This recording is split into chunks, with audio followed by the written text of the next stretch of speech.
There are specific types of men who struggle in dating and genuinely cannot figure out why. And it's not the guys whose problems are obvious. The guy who can't hold a conversation, the guy who's visibly insecure, or the guy who's openly bitter towards women. These things are obvious and easy to see. I'm talking about the guy whose problems are invisible. The man who's thoughtful or warm or expressive or even confident and still can't seem to get it to work. He looks at himself and sees himself as someone who has a lot to offer, and he's not wrong. But she looks at him and feels nothing. That is who this video is about. The framework I use is built around archetypes. They are patterns of masculine energy that show up in how you think, what you value, and how you naturally operate in relationships. Most men have one or two dominant archetypes and one or two secondary. They are not a box or a rigid set of rules. They are a diagnostic tool to help put context to your personality. I already did a video on archetypes, so I'm not going to go in depth in this video, but I will link to that other video at the end of this one. You do not need to watch that one to understand what's going on here, but if you want to know more, it's a great next step to watch that one after you're done with this one.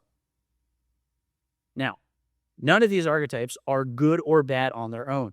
What matters is alignment, specifically the alignment between your values, the things that matter to you, the story you're living, the direction you're going, and the narrative that women are experiencing when you communicate with them. When one of those three things is out of sync, then your best qualities can create a bad result. And some combinations make misalignment much more likely. And that is what I want to talk about today. There are 4 archetype combinations where the strengths tend to compound into significant weaknesses. I'm not saying that these are the only 4. These are the 4 that I have found, at least in my experience, have the most significant weaknesses. If you are not one of these types, it is still a useful video to watch because you're going to see how your strengths may be working against you and becoming weaknesses. To be clear, this is not a ranking. This is not a list of broken men. The point of this video is to show you guys a pattern, because in every combination I'm about to talk about, the core problem is the same. It is the gap between what you intend and what she actually experiences. That gap is where the results are created. So let's talk about where it all goes wrong. The first combination is the scholar lover. This is the hopeful romantic. This is the guy who expresses himself easily, but also thinks very deeply. He wants real connection, real romance, something that actually means something. And on paper, that sounds like everything a woman would want. The scholar brings the depth and the self-awareness and the analytical intelligence, and also the ability to observe and understand it. Whereas the lover side brings warmth and emotional expression and a genuine desire for closeness. This man can make a woman feel understood in a way that most men can't. He listens. He notices. He expresses himself to her. Those are real strengths, and I am not trying to disparage them or dismiss them in any way. But here's where it breaks down. The lover side gets emotionally invested fast. The scholar, instead of acting on that investment, tries to analyze it, tries to understand it. So now you have a guy who feels too much and likes to express himself, but he also thinks too much and is too slow to act. This creates no tension. He wants closeness, but he kind of fills every available space. He wants to express himself, so he communicates constantly. And in doing that, he removes every trace of space from the interaction for her to fill and contribute. She may actually genuinely like him. She may enjoy being around him. She may think that he's genuinely one of the good ones, but he's not pulling her towards him. There's no draw. There's no sense that she's stepping into something she wants to be closer to. There is no attraction. And attraction requires space and desire. So here's the hard truth for this type of guy. He thinks he's creating romance. but he's actually just narrating his hope for romance. He's describing the story he wants to be in instead of creating the experience she wants to enter. The fix is not to become cold or shut down emotionally. The lover does not need to stop feeling. The scholar doesn't need to stop thinking. The correction is intentionality. Your thoughtfulness is a tool. Use it to read what she actually needs from you. Does she need more conversation? Or does she need you to make a move? Does she need you to be more emotionally engaged? Or does she need to feel like you're grounded and not already fully bought into her? You can be expressive without giving yourself away. You can be romantic without being premature. Attraction needs space. And if you fill every inch of that space with analysis and emotion, there's nowhere for the desire to build. The second combination is the lover-provider. This is the classic nice guy. And this is not an arbitrary label. It is a description of a very specific pattern that causes real pain for a lot of men. The lover brings warmth, affection, emotional generosity, and a genuine desire to connect. The provider brings reliability, stability, helpfulness, and an honest, deep drive to give. In a healthy form, this man makes an exceptional long-term partner. But when it's misaligned, those same strengths compound into something that is consistently creating a wrong dynamic. He gets emotionally invested early, and then, instead of creating attraction, he starts giving. He starts giving attention and time and favors and emotional support. He makes himself so available. He's almost like an emotional vending machine. He's the guy she appreciates but doesn't want to sleep with. And that's a painful thing to hear, especially for men who genuinely believe he's doing everything right. He's being kind. He's being generous. He's treating her very well. And then he watched her choose men who give less, do less, and try less. And he thinks, what's wrong with women? And thus the bitterness begins. Nothing is wrong with women. The problem is that kindness does not create pull. Generosity does not create attraction. Availability doesn't create space. Those things can support a relationship once attraction exists, but they cannot create it. You're using them as a substitute for tension and polarity. And you're going to end up in the same place every time, appreciated but not desired. This man gives because he cares, but he also gives because he wants to be chosen. And women feel that. They feel when generosity comes from something attached to an expectation. They feel when a man's making himself useful in order to make himself lovable. The correction is discernment, not coldness, not withholding, okay? Not communicating less, not texting less, okay? The goal is to stop giving at the level of a committed partner before the attraction is actually there. She needs to get drawn into your world. So stop offering your time, your energy, and your provision before she's demonstrated that she's attracted to you. Your generosity is a genuine strength, but strength from a position of security, not from a position of need. There's a difference between a man who gives because he wants to and a man who gives because he's hoping he'll be enough to get him chosen. Women know the difference, even if you don't. So, before I go further, if this breakdown is making any sense for you and you want to go deeper on how to apply it in your own life, I have a newsletter where I go into this in much more detail than I can in a YouTube video. It is not generic advice. It is not filler. It is direct application of things that I cover in my content. And it goes into a lot more detail than I can in a YouTube video. The link is in the description below. The third combination is the scholar-explorer. And this one plays a little differently from the first two. This guy is what I call the wanderer. The scholar brings thoughtfulness, analysis, patience, and desire to understand before acting, whereas the explorer brings curiosity, independence, openness, and a pull towards novelty. When this combination is working, this can be genuinely compelling to a woman, right?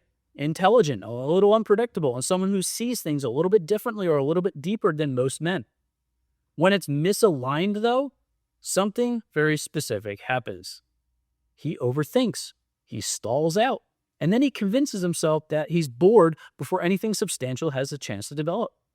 The scholar wants to understand before committing to anything, but the explorer wants to keep his options open. So the scholar analyzes, the explorer wanders, and between the two of them, nothing actually moves forward. He wonders if she's the right woman. He wonders if the timing is right. He wonders if there's someone better out there. He wonders if he's forcing it. He wonders if he's losing his freedom. Classic avoidance. This is the type of guy who's very prone to this type of behavior. By the time he's done wondering, either the moment is gone or he's talked himself into believing there was nothing there to begin with. But sometimes there was, he just never stayed long enough to find out. You leave the story before it gets interesting. You're not bored because there's nothing there. You're bored because depth requires patience, and patience feels like stagnation when your explorer side needs novelty. What most men of this combination don't understand is that depth isn't always exciting at first. Sometimes it's built through consistency, through showing up, past the surface level stuff, through seeing what's actually there once the initial novelty wears off. The depth you're looking for is usually on the other side of the discomfort of staying. The correction is to flip how you're using your archetypes intentionally. Stop using analysis to delay action. Use it to make better decisions faster. Stop using exploration to avoid commitment. Use that same curiosity to go deeper inside a connection, instead of always looking for the next one. The novelty you keep chasing is often right in front of you. You just have to be willing to dig for it. And the last one, the fourth combination, is the warrior king. This one is different from all the other ones because this combination doesn't typically struggle to make initial attraction. And in fact, quite the opposite. He usually creates an enormous amount of attraction initially. The warrior brings intensity, directness, drive, and action. The king brings leadership, structure, authority, and a strong sense of how things should operate. When this is aligned, this is a powerful combination. Decisive, grounded, protective, ambitious. A lot of women respond to that energy very quickly. The problem usually shows up later. And when it does show up, it can do some serious damage, which is why I want to talk about it. The warrior wants to win. The king wants to control. And in a relationship, if those tendencies aren't mature, this man becomes controlling, rigid, combative, and volatile. Not because he's a bad person, but because he's applying a competitive, command-based framework to a situation that doesn't operate that way. Because intimacy is not a battlefield, and your woman is not your competitor. The unaligned warrior king interprets a woman's emotional expression as something that needs to be managed or corrected. She gets upset, so he treats it as a challenge to his authority. If she gets emotional, he tries to impose control or order over it. And then the relationship becomes a power struggle, not because she wanted one, but because he turned it into one. The hard truth for this combination is you cannot win with your woman without damaging the relationship. Every time you win in that way, you lose something that doesn't come back. You're slowly chipping away at the foundation of your relationship. And if your leadership requires her emotional submission, that's not leadership. It's control, and you're being a tyrant. The correction is restraint, not passivity, not weakness. It is not your job to resolve every emotion that she has. It is not your job to win every disagreement. It is not your job to manage how she expresses herself. Your job, your only job, is to be present, to hold the tension in the room without doing anything, to sit and stew in the onslaught of her emotions. Let her express herself without making it a fight for dominance. A man who has real control over himself doesn't need to control her. That's what mature leadership actually looks like. Not commanding the room, commanding yourself. Let go of control or your need for control will end up controlling you. So, how do we pull this all together? We have 4 combinations, okay? 4 different patterns, 4 different ways that genuine strengths become unattractive, even when they're expressed in the right way at the right time, or even with the right intention, okay? The hopeful romantic has depth and emotional intelligence. But when he's misaligned, even with the things that are positive, it becomes overanalysis. It becomes premature emotional investment, and there's no tension. The nice guy has warmth and genuine generosity. But when he's misaligned, that becomes people-pleasing and trying to earn something that can't be bought. The wanderer has intelligence and curiosity. But when he's misaligned, even about the things about him that are positive, that becomes paralysis, inconsistency, and constantly getting bored and leaving before anything develops. And then the warrior king has intensity and leadership. But when he's misaligned, that becomes control, conflict, and domination, where presence and understanding was really what was needed. So you have 4 different combinations, 4 different instances where positive traits are producing negative results. So if you are one of these types, or if you're not, you can analyze and think about where your positive attributes and the positive traits of your personality may be compounding and producing results that you don't intend. This is exactly why generic dating advice has a glass ceiling. The advice that fixes one man's problem will make another man's problem worse. The advice has to match the pattern. And to know the pattern, you have to understand yourself, your values, your story, the life you're living, and the narrative of what women are experiencing when they're with you. That is the entire point of this framework. Not to give you a label, not to put you in a box, but to help you to see clearly where your strengths are becoming liabilities and what it takes to bring them back into alignment so they work the way you intend. Your archetype isn't the problem. Misalignment and lack of intention is. But the good news is all these things are fixable, but only once you see it in yourself. And if you want help with that, if you want to work through your specific pattern, understand where your VSN is breaking down, and get a direct plan for addressing it, you guys can see the link in the description. Keep in mind, this isn't for everyone. This is for the type of guy who is done trying to piece together through trial and error from advice that was never designed for a specific situation. I don't provide rules and magic pills. I provide results. My name is Ethan. I started the Men's Lab to help guys like you get real results in your dating life through alignment. And if you like this video, please hit the like button and subscribe if you want more. Otherwise, I'll see you guys next time.